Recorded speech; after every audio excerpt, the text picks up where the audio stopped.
Bon, j'ai rencontré un Parisien. Je suis amoureux, voilà. Il s'en fout de moi, je pense, mais je suis persuadé que je vais lui faire changer d'avis. Non mais t'es complètement conne ou quoi? Je suis pas sa femme, je suis juste une amie. Lolo est son fils, je suis la maman de son fils. Jacques est très fort pour compartimenter sa vie. Et moi? Ah, pardon. Je suis Mathieu, un ami de Jacques. Alors tu l'as trouvé comment? J'imaginais plus mignon. Allez, viens. Je vais à Rennes voir mon breton bizarre. Just one moment. J'aime les gens qui doutent, les gens qui trop écoutent leur cœur se balancer. J'aime les gens. J'ai pas encore le résultat, mais je peux vous annoncer qu'il va falloir vous hospitaliser rapidement. Est-ce qu'il a déjà lu un de tes romans? Non, je lis pas tellement les vivants, c'est pour ça. Ah. Qui tremblent que parfois. Vous n'aurez pu attendre très longtemps.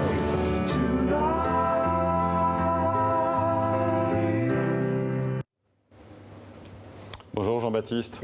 Bonjour Marion, bonjour à tous. On ouvre cette chronique culture avec Anne Sylvestre, on vient d'entendre. Et puis Plaire, aimer et courir vite, c'est le dernier film de Christophe Honoré sorti l'an dernier. Le cinéaste, mais aussi écrivain et dramaturge, clôt une trilogie avec Les Idoles, une pièce en ce moment à Paris au théâtre de l'Odéon.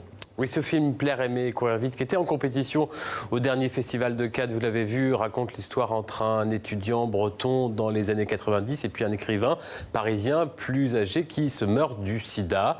Dans ce livre, cette fois, ton père, Christophe Honoré, écrivain, s'interroge d'abord sur la paternité, être père et être homosexuel, et puis derrière, c'est un autoportrait entre fiction et réalité vraiment touchant. Et dans ce livre, il y a des photos.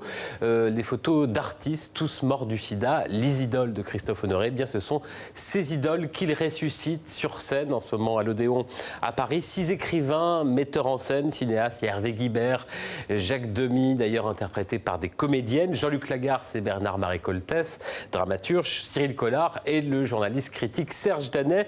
Ressuscités sur scène, je vous le disais, entre eux, ils s'interpellent, ils s'interrogent également sur leur postérité. Qu'est-ce qui serait devenu s'ils n'étaient pas morts? Des questions aussi sur l'homosexualité, sur le sida qui les a emportés. C'est une pièce audacieuse, c'est une pièce bouleversante par moments, mais c'est d'abord une pièce drôle, pas forcément évident avec ce thème-là, mais c'est vraiment d'une comédie qu'il s'agit. Cela pourrait être un couloir de métro, un parking ou un lieu de rencontres homosexuelles. Sur ce plateau de théâtre, Christophe Honoré convoque ses idoles, 6 artistes qui l'ont constitué, dont il se sentait proche. Et pour la première fois, le metteur en scène prend la parole en voix off à la première personne. C'était l'époque sans Internet. Où donc étais-je allé chercher ça? J'ai découvert ce dont j'étais déjà certain, qu'il était mort du sida peu de temps auparavant. J'en étais certain parce que c'était l'époque où tous les artistes dont je tombais amoureux mouraient du sida. Mais si mon malheur peut aider d'autres gens, alors je suis heureux que mon propre malheur serve à quelque chose. Il y avait vraiment cette idée de la danse d'après, en fait, de faire revenir ces fantômes et leur permettre comme ça de leur offrir un plateau de théâtre pour qu'ils puissent pendant 2 heures, on va dire, s'exprimer et être joyeux. Et j'ai pas l'impression de profaner ces figures-là, mais c'est vrai que je les bouscule un petit peu par moments. En tout cas, elles se bousculent entre elles. Qui d'autre a vu mon film à part lui? Toi, Coltès? Pendant plus de 2 heures, ces 6 fantômes se charrient, s'invectivent, se draguent parfois et s'interrogent sur leur postérité. Et vous, Demi? Moi, je suis mort en 90. Et toi, Guibert? Bah non, moi je suis mort en 91, la même année que Freddie Mercury. Hein? Vous êtes la promo Freddie Mercury? J'assume tout à fait que c'est des figures imaginaires. Et donc, du coup, il n'y a aucun souci pour demander à une actrice d'interpréter un homme. C'est-à-dire que soudain, c'est aussi justement demander au spectateur d'être dans une croyance différente qu'une croyance habituelle, commune, et qui est du coup une croyance de lieu commun.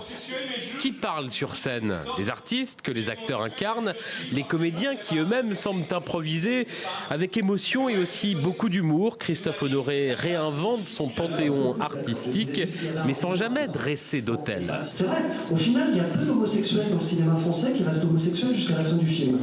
Mais ça m'avait un peu déçu de ce point de vue-là. J'ai plus l'impression de payer ma dette que de régler des comptes. Moi, je me suis toujours envisagé comme un passeur. Nos films, nos livres répondent aux livres et aux films qu'on a lus et que forcément, la génération suivante s'emparera ou pas d'ailleurs de nos livres et de nos films. Vous lui reprochez quelque chose à notre groupe?